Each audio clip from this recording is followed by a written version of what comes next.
আপনার মেয়েকে ফিরান, আপনার মেয়ের আখলাকের আপনি পড়ান, কোনো অসুবিধা নাই। এই বাপ, পড়ানো নিষেধ না।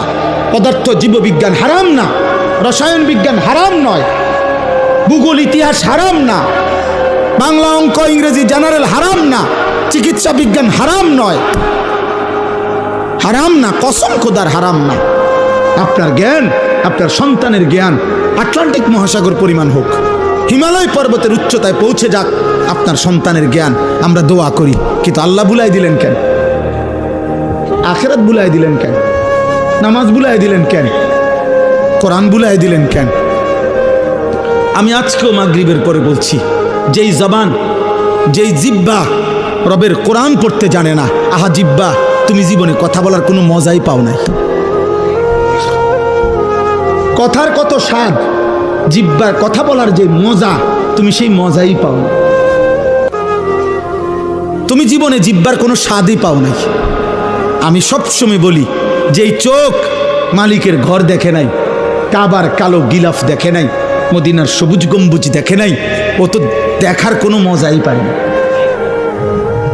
ও আর দেখলোটাই কি?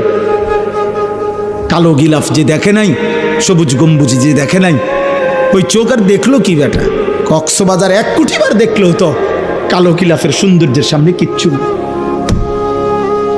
পৃথিবীর সমস্ত নয়নাভিরাম প্রাকৃতিক সৌন্দর্য যিনি দান, সমুদ্রের প্রতিটা ঢেউ তো রবের দান। হ্যাঁ, এই পৃথিবীর দার্জিলিং বলেন আর যাই বলেন, সব সুন্দর, ফুলের যত সুন্দর, গাছের যত সুন্দর, সাগরের যত সুন্দর, নদীর যত সুন্দর, এ তো মহান আল্লাহর দান।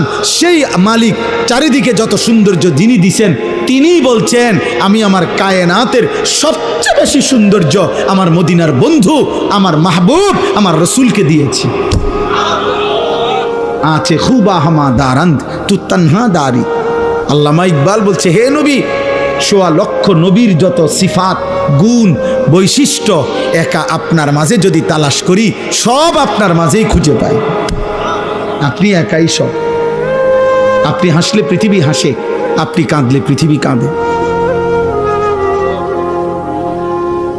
আপনার হাসি সেরা, আপনার কান্নাই সেরা, আপনার জীবনের সব কিছু সেরা।